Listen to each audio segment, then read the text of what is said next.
Here we go. So let's see. I'm gonna hit draft. So obviously Cam, Travis, Tet, Mason, Abdul, Shador, Malachi Starks. So who's on the board? Ashton Genty, Will Will Johnson. Johnson, Will Campbell, James Pierce, Luther, Mike Green. So you got a lot of ways to go. You want to trade or you want to stay pat and take one guy? So good. Look at the trade. You might gonna have like San Francisco will be one. The Bears. So what I did with this with the Bears, Mm-hmm. I just did this one today. I did the 10th, the 40, the 10th and the first 41 Mm-hmm. for 8. And then I gave them like 112 or 140. All right. 12. Looks like it's going to take a little bit more. 112 and 140 would only get us 36% there. I So think dude, if you go ahead, I'm sorry. no, go ahead. Go ahead, John. Well, I'm wondering in this scenario, would you have to give up maybe a second next year or a third? So do this, take the 41 off and take the 72 and get them the 140.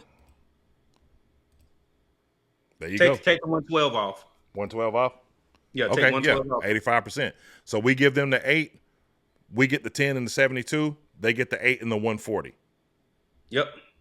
All right. Trade accepted. Here we go. You only moved 2 spots down. Still got big time players on the board. Now, I know a lot of people, I've been seeing different mock drafts, floating around. Some people are big on Jalen Walker. He's still on the board. Some people are saying, Will Johnson. I've seen people compare. Jalen Walker is fascinating to me because some people will say, like I had a guy text me earlier today, and he's a dude that watches film. He's not a content creator, but he's just one of those boots on the ground guys. And he's like, man, I'm not saying he's Micah, but I see a lot of similarities. And I'm like, are you kidding? And he's like, I'm telling you, man, just watch more of the tape. And to me, Jalen Walker is one of those guys that when I watch his film, he doesn't like fly off the page to me, but I feel like because he can play multiple positions, right? To me, it feels like he's one of those just junkyard dog dudes that you get that eventually will look back like 2 years from now and be like, man, I'm so glad we drafted that dude. Because This reminds me of what we did. Well, not we, but what the Jacksonville Jaguars did when they pulled a rabbit out the hat and they got the other boy from Georgia. Trevon Walker. Yes. And now he's finally came into his own. Yeah, it didn't happen right away, but in 2 years, you saw what happened now. Mm-hmm. And the one thing like you said, you didn't just say a dog, you said a junkyard dog.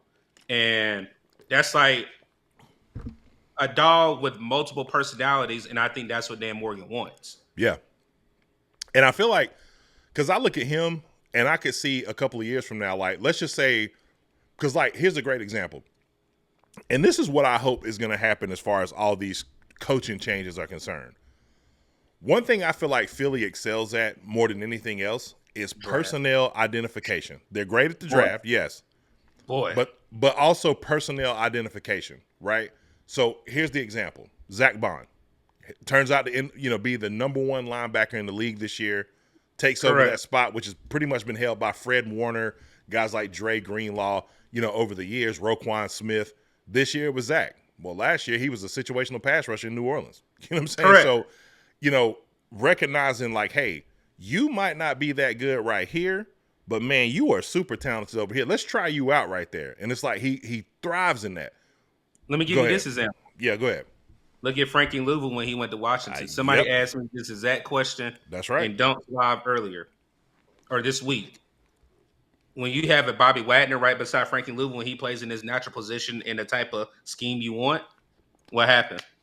He's an all-pro. Yep.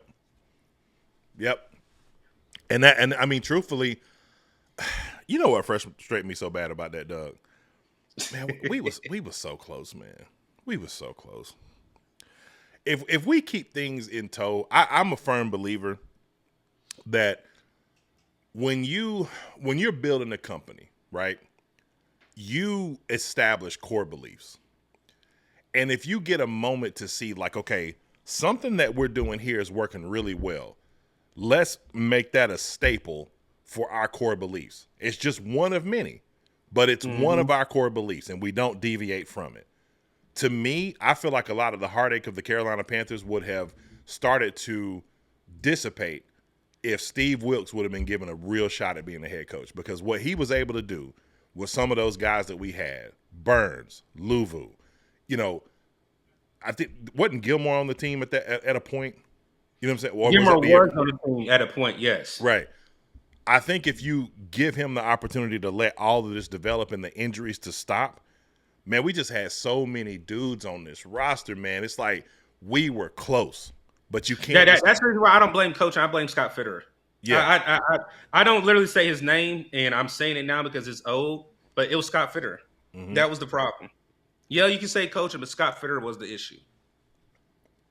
Kicking money down the road, not keeping key free agents, making bad decisions in the draft. I'm with that. Yeah, I'm with that. So when we talk about Jalen Walker, we'll keep the ball moving here in a second. It's possible that Jalen Walker may be a really good pass rusher, or an edge rusher for us. But what if they truly identify this is what I want to say as far as would it be an overdraft? Would it be a loss? If they say in camp, man, he's good at setting the edge. He's a good player, not necessarily a great player, but he's a good player. But my God, we moved him to off-ball linebacker, and he might be the next Roquan Smith. My goodness, what do you do? Again, it's a player on the board that reports have come out. Carolina's infatuated with Will Johnson. So again, it's a tough thing, but again, you have to know the board. You have to know the players. Mm-hmm. You have to know how the board is going to play out. You got to know. Again, the draft does not stop in the first round, people. That's right. You got to know how to draft. You got to know the talent. You got to know what target points certain players are going to be drafted at. Mm-hmm. Again, PFF is just a tool we use. You got to know your players. That's right. Again, people are trying to aim for A's and all this and that. That don't mean nothing because, again, you get an A in a mock draft, but then whenever these players come to play, they wet the bed and whenever that ball snap in week 1 in September. That's right. So again, you got to know your value. It has to match up with your scheme, and you got to know what you're doing. So I'm not opposed to it, either one for Johnson or going with the guy out of Georgia. But again, it just based on how the board falls. All right. So in this case, this is how it fell to us. Who do you want to take?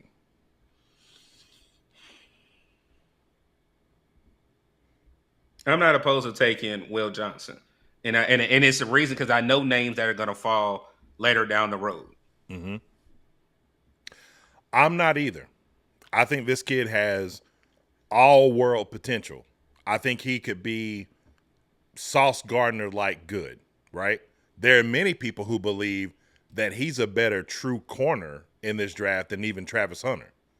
Now, whether or not that turns out to be true is something entirely, different. But if that's the belief and it's more BPA, I don't think it's a losing scenario. Here's what I would ask, though. Based on the productivity that we got from Mike Jackson last year, are you drafting him to be a day one starter? Are you drafting him to potentially be a nickel? Right? What are you doing with Mike? Are you re-signing Mike or are you rolling with the rookie? How would you handle that? So I've been told that they're going to try to re-sign Mike. He's not going to cost a lot. He wants to come back to Carolina. Okay. So for me, that is a point. But I think Mike Jackson needs competition, meaning that he needs somebody to push him. Competition is your best friend. Absolutely. It makes everybody better. You did say nickel. I think if he does play nickel, that helps Ty Smith-Wade with competition. Mm-hmm. I'm looking at BPA because if Mike Jack goes down, I don't want there to be another issue where we go get people off the street that cannot come in and play. I'm not opposed to BPA. That's a good point. And it gives him a chance to come in off of an injury and develop, and not be forced into action and have another Brooks-style situation happen all over again. Correct. All right. So, Will Johnson it is. All right. Now, this is what I don't like. Boy, oh, my gosh. From 8 or whatever, if we move down to now we're in the 40s because of the trade. But yeah. But guess what though? We have 58, but then we have back to back. We got 72 and 74. Yeah. All right, so that's 18, 17, 16. So I see some, familiar names coming off the board. Jack Besh, somebody I like. Jalen Walker. At TCU.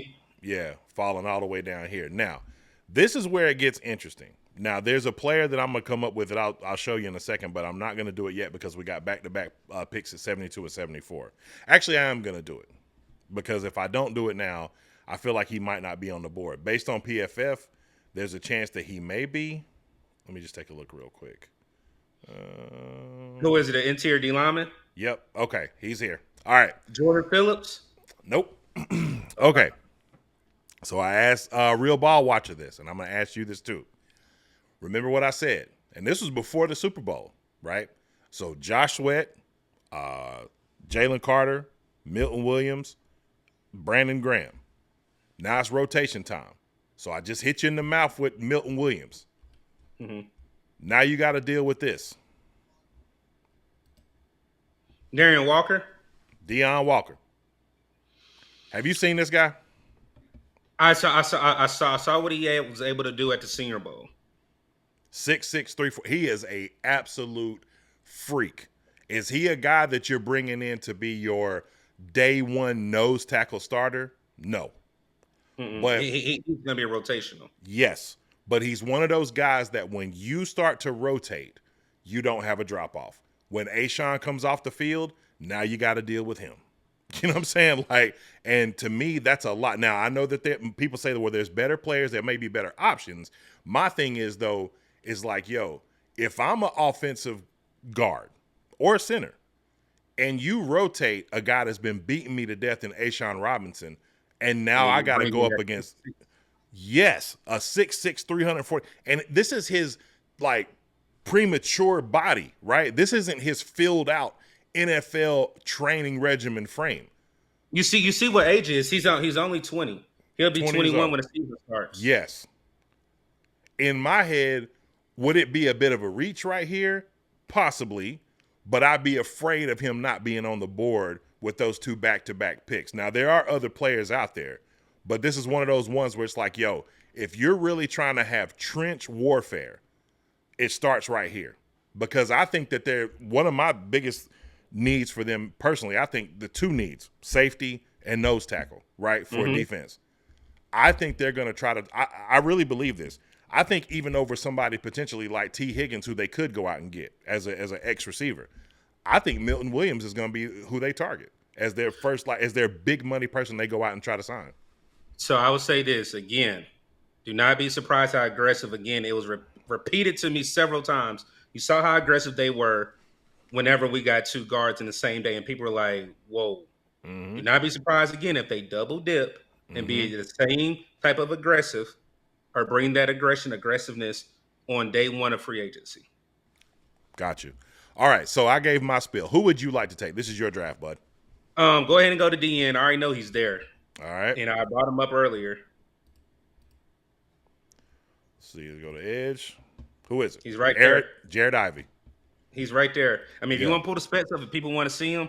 When I say, like I said, I did my draft. When you see blue across the board, that's elite. Yep. You can look at the same thing like John just said. His first look, he's 6'6", 238. If I'm not mistaken, I think he's 238. Yep.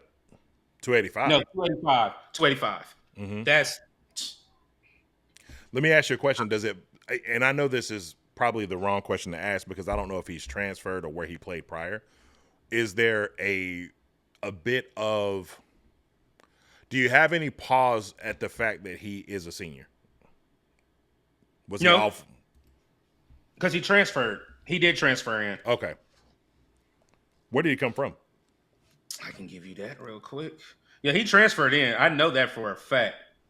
I do know Jared Ivey transferred. I want to say it was another SEC school, so give me 1 second. I just got it pulled up. Georgia Tech. No, he transferred from Ole Miss after playing at Georgia Tech. Okay. So, ACC. That makes sense. Had a good season. A really good season. Yep. All right, let's take him. So this is where I was going to get into your spiel about Deone Walker. Because he should be available. He should be. Let's see. Yep. I think he's available. There he is. See? So that's why I said, if you scroll, so what, he's at 92. You got your corner. You got your edge. Oh, my now gosh. I would say this. Look, hey, I'm telling you, I'm not opposed of Mm, getting Nick Emmer Ward now, and then yeah. go ahead and getting your pick at Deone Walker next. So Yeah. you can go ahead and put it in. Hey man, I'm gonna tell you, and this is PFF stuff, so this is post Senior Bowl stuff too.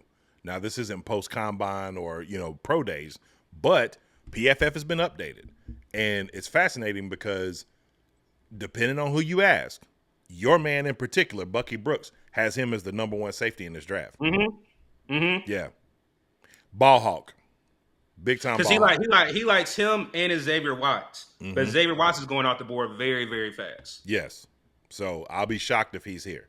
I'm also shocked to see Tez here as well. But all right, so you want to draft Nick? Yep, go ahead and go Nick, and then you can get Deone Walker. Right behind him. Still there. Would you consider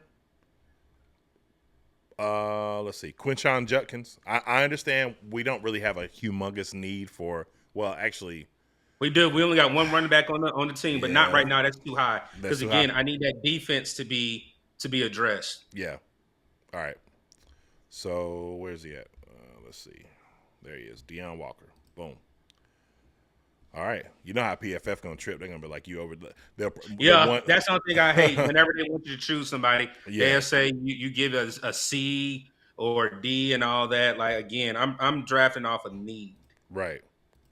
All right. I just paused it for a second just so it can go a little faster. Man, two of my favorites off the board. I figured they would still be there. So there's two guys that I like specifically.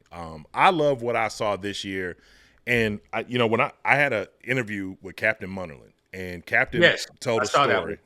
Yeah, and he told a fascinating story about how Ron Rivera came to him 2 years into his career and told him like, "Hey man, you got to move to nickel." And he's like, "I'm not a nickel. I am a corner. I can follow your best guys out there." He's like, "No. I think you Correct. would be excellent at nickel." And I feel like two guys that just went off the board right here, if you draft one of these guys, I feel like you can probably get them. And they went back to back, and that's Melo Dotson and Yep. Kobe Bryant. Yep. When I And I look saw at, both of those at the Shrine game. yeah, Man, like I said, I drafted them. I've drafted one in my mock draft for my members only, and mm-hmm. you'll hear the notes that I said. Dotson is every bit of 1A, and Kobe Bryant is 1B. You can't go Yes, wrong with either or. neither You one. can't go wrong with either or. Kobe Bryant reminds me of a taller Dante Jackson. Mm-hmm. He's very long, needs to bulk up a little bit, but he had 3 picks all together doing the Shrine Bowl practices and had a pick per day for practice. Didn't even play in the Shrine game because they basically told him they'd seen enough. Yeah. So there's a good chance that he'll jump up probably a little bit higher than where he is right now. But here's what would be my selling point. The same thing. Okay, hear me out on this, right? So I'm gonna go a little bit off the path for a second. I told a buddy of mine this the other day. Another gem that Cap dropped in that interview, I asked him about Jeremy Chin. I said, man, why do you think Ejiro Evero basically put Jeremy Chin in jail and not really let him rock? He says, well, I'm going to be honest with you. He said, and I've trained with Chin. He said, so I'm not saying this as, disrespectful, but he kind of got exposed a little bit. You know what I'm saying? Like his coverage ability is, not up to par. I said, Cap, I have literally seen, I heard this before, and then I saw it for myself. I saw TD go on national TV on NFL Network and say that he was pleading with Jeremy Chin, please move to linebacker. He was like, I'm telling you, man, you got everything that it takes to bulk up and become, and most That's of his, what he needed to do. Yeah, his best work came in the box when he was with us. Correct. You know what I'm saying? So to me, the selling point, Jeremy Chin's a free agent. If I'm re-signing him anywhere else, or let's just say hypothetically, I was trying to bring him back to Carolina, the selling point is Zach Bond. Bro, look at what Zach was just able to do. You will become a superstar if you bet on yourself and do something like this because you will be excellent at it.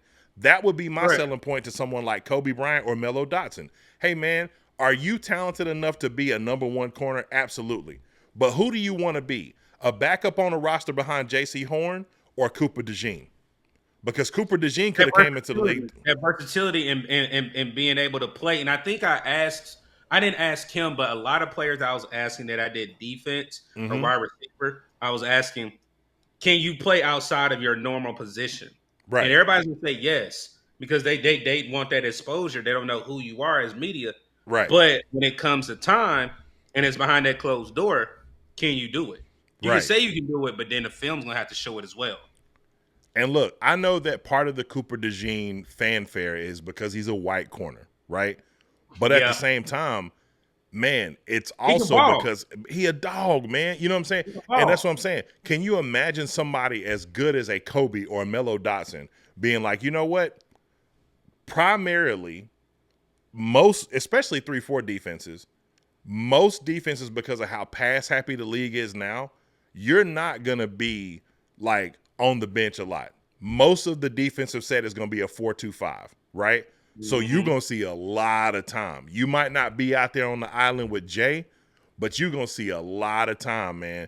And you're gonna see Correct. impactful time. And you're gonna have an opportunity to really get like after the ball and be a ball hawk in a major way. You know what I'm saying? So nickel corner is not like a death sentence for who would want to be a number one corner in today's NFL because the game has changed so much.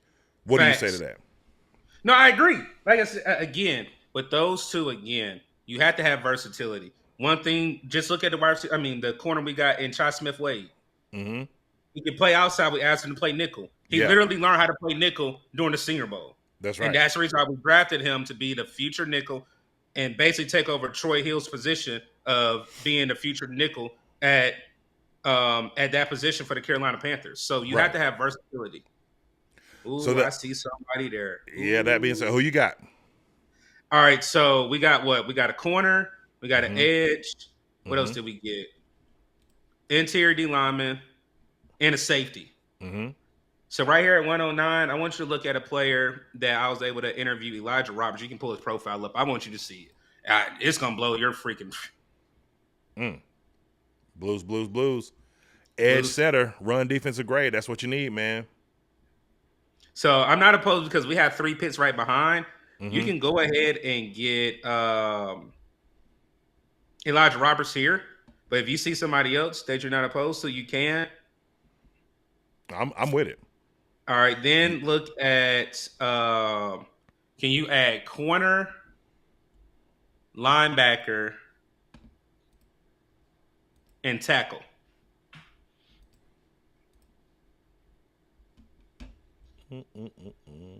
Tackle. Hang on one second. Let me move one thing real quick so Okay. I can get to this point on the screen. Corner, linebacker, and offensive tackle. There you go. So I say this because a lot of people have to understand Taylor Moton's going to get extended, but he doesn't have a lot of years behind him. I heard you talking about this the other day. I like this. Go ahead. Why not go ahead and get your future tackle where he's already grooming and blooming your future? You don't want to, address a need whenever it's needed. Mm-hmm. Go ahead and already have it there. Again, we're already in the fourth round. I'm Yeah. not opposed. Again, you got everything outside of not getting a wide receiver or running back. We can Mm-hmm. get those right here at 146 and 164. But to get a tackle, and I like Brandon Crenshaw, Dixon Mm-hmm. out of Florida. If I'm not mistaken, he played all right tackle Okay. at Florida. Yep. 683 So, snaps. Yep. like I said, for me, him standing behind Taylor Moton for 2 years or 3, and if he decides to retire, you don't have to go ahead and reach. You already got your future right tackle right there. Okay. All right. Here So we I'll go. go ahead and take that tackle right there. And then next, I can go ahead and tell you we're going to need linebacker, running back, and wide receiver. I know this linebacker is probably not going to be on the board, but I really, really like Jeffrey Bassa from Oregon. He's probably already off the Yeah, board. but Bassa was up. Yeah. He's like an early third, Mm-hmm. the He reminds latest. he reminds me of Jeremiah Owusu-Koramoah from Cleveland. Like Yes, just kind of plays with a reckless abandonment, like fast, instinctive, just yeah. But all right, so you want to take a look at linebackers? linebackers, wide receivers, and running backs. All right, linebackers, Ooh, that wide Cody Key receivers, there. and running backs. All right, so we got Trevor Etienne, Kobe King, Nick Nash is still on the board. Wow, in That's the my fifth guy right round. there from San Jose State. Yeah. All right, look at trade. I haven't did this, and I think I'm about to. What is that? 153. Mm-hmm. All right, offer 229 Mm-hmm. and a future first. I mean, not first, a future fourth for their 153. Go ahead. Done. All right. So right here, go ahead and give me Pat Bryant out of Illinois. Okay.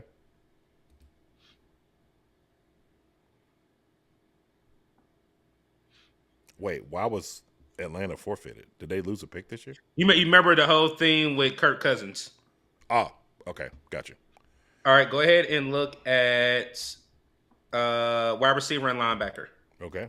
Wide No, I'm receiver. not wide receiver. Running back and linebacker. My apologies. No worries. I'll put all three of them on there. And linebacker. All right. Go ahead and give me Kobe King. Okay. I like that trade, man. I haven't done one with anybody that's done a trade in like the 5th round. Like that was pretty dope. I like that. All right, go ahead and go to running back. Okay. It's a lot of those this year. Mm-hmm. A whole bunch of those this year. Cal, I like Cal. He's just small. Mm-hmm. Just scroll down a little bit. I already know they're gonna give you a C. There go your boy, Taj. I know. You want to You take him? can pull him up so people can see the reason why. Like I said, it's not just the interview, but I'm telling you, he's the leading rusher in Texas Tech history now. 1,500 yards last year, 1,500 yards this year. What's his body type? 5'10", 230. So he a beast. He ain't no Yeah, little guy. Yeah. you can go ahead and get him. All right. I already know they're gonna give me a C for that, and I laugh at it. Yeah, it's all good. I got a player that honestly, like, I'd probably get an F for this pick, but I'm gonna throw him up there anyway. He might be gone, possibly be gone, but I'll show you in just a second. So, man, let me see if I can like speed this thing up, man. What's up? Yeah, you already know. You just got to pull that speed up. That's all. Yeah. All right, so it's gonna be a second, but yeah, I don't know if this guy's still gonna be on the board, but I'm looking. It looks like right now, so far, he appears to still be here. I haven't seen him go off the board yet. Okay. Oh, he just went off the board. Dang it. Let's see. And one of his comrades just went off the board too. So let's see if the third one of them is here. All right, wide receiver. Let's see if he's there. Nope, he's gone. Come out from Colorado. Yep, man. And it's crazy Which one, because Shepherd, was it Shepherd or Jimmy? Jimmy Horn, man. Do you actually know? Do you know I interviewed him? Right? Did you really? It's on my Twitter. No, I didn't know that. Okay, I might have to go check it out. I already knew whenever you were like his comrade. I'm like, I know. I'm like, he got to be talking about wide receiver because I'm like, a lot of people are saying they go, yeah. Jimmy Horn. I'm gonna say this. Jimmy Horn is a true Florida man. I'm not gonna call him a boy. Man. Mm-hmm.